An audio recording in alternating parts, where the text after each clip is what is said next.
मिलिए लूना से, जो देखने में प्यारी और मीठी है, लेकिन असल में एक शरारती बिल्लियों की मास्टरमाइंड है। जहाँ जहाँ जाती है वहाँ बवाल मच जाता है। बेन और लिली ने उसे अपनाया था, सोचा था प्यारी बिल्ली मिलेगी, लेकिन उन्हें एक मिनी तूफान मिल गया। उन्होंने लूना से पीछा छुड़ाने का प्लान बनाया, पर लूना ने उसे फ्लॉप कर दिया। कैसे? चलिए जानते हैं। लिली और बेन हमेशा एक बिल्ली पालने का सपना देखते थे, और जब उन्होंने लूना को अपनाया तो खुशी का ठिकाना नहीं था। शुरू में लूना बहुत प्यारी और मस्त थी, बिल्कुल टीवी सीरियल की हीरोइन की तरह। लेकिन फिर अचानक उसका शरारती रूप दिखने लगा। कभी टीवी का रिमोट गायब, तो कभी उनके जूते चप्पल का गायब होना। लूना ने घर को एक शरारतों की फैक्ट्री बना दिया था, जहां हर पल कुछ न कुछ होता रहता था।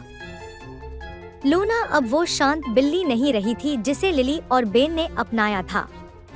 अब तो वो घर में ऐसा तूफान लेकर आई थी जैसे एक फिल्म की विलन हो। नए सोफे पर खरोचे, फूलदान गिराना और हर चीज को इधर-उधर फेंकना। सच कहे तो घर में ऐसा लग रहा था जैसे लूना ने अपना खुद का मस्ती मेला लगा दिया हो। लिली और बेन हर बार शांत रहने की कोशिश करते, लेकिन लूना की शरारतों ने उन्हें ऐसा पागल बना दिया था जैसे वो खुद कोई सर्कस का हिस्सा हो। एक शाम हालात से तंग आकर बेन और लिली ने एक योजना बनाई। क्या ख्याल है उसे दूर जंगल में ले चलें? बेन ने सुझाव दिया। वो वापस रास्ता नहीं ढूंढ पाएगी। इस ख्याल से खुश होकर लिली ने सिर हिलाया। बस दोनों घर में सुकून चाहते थे। अगली सुबह लूना के साथ खेलते हुए बेन ने उसे धीरे से एक बैग में डाल दिया। फिर वो शहर से बाहर निकला, जैसा कि उन्होंने योजना बनाई थी, जंगल की ओर जाने लगा। लूना, जो ये नहीं समझ पा रही थी कि क्या हो रहा है, बैग के अंदर से हल्की सी आवाज करने लगी। बेन गाड़ी को शहर से बहुत दूर जंगल के गहरे हिस्से में ले गया। पेड़ ऊंचे और घने थे।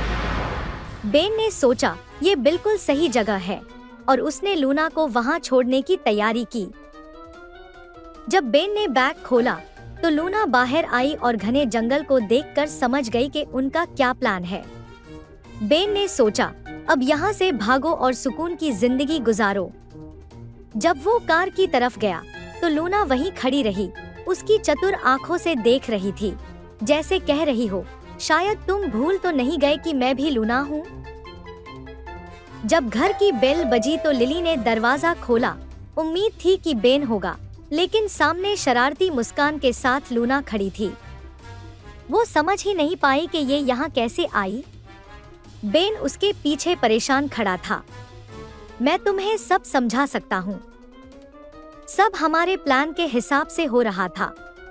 मैंने लूना को जंगल में छोड़ा और फिर गाड़ी ऐसे दौड़ाई जैसे मैं किसी रेस में हूँ, ताकि लूना मेरा पीछा न करे। लेकिन कहीं न कहीं मैं पूरी तरह से खो गया। सारे रास्ते एक जैसे दिख रहे थे। मुझे नहीं पता था कौन सा सही रास्ता था। मोबाइल सिग्नल था नहीं, जीपीएस भी काम नहीं कर रहा था।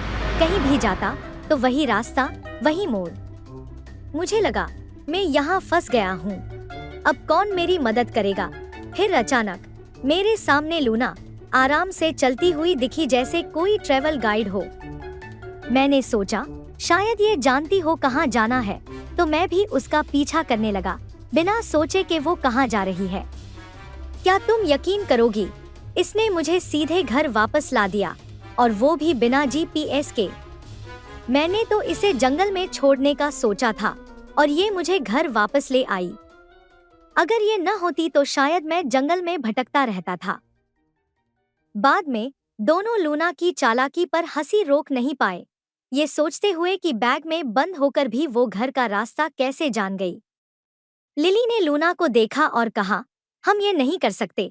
बेन ने गंभीर चेहरे से कहा, लेकिन हम उसे घर को तबाही का म्यूजियम भी नहीं बनाने दे सकते।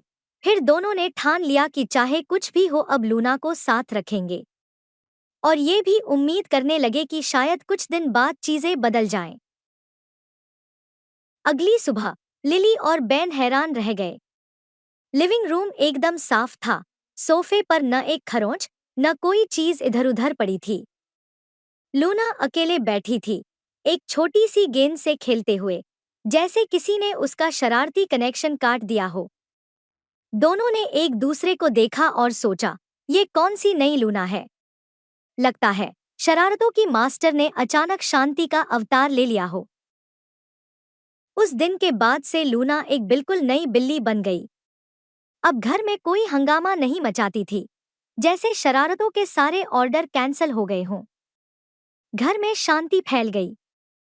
लिली और बेन तो खुशी से झूम उठे। उन्हें ऐसा लगा जैसे लूना ने अपने शरारत और मस्ती के जॉब को छोड़कर शांति और सुकून की नौकरी पकड़ ली हो।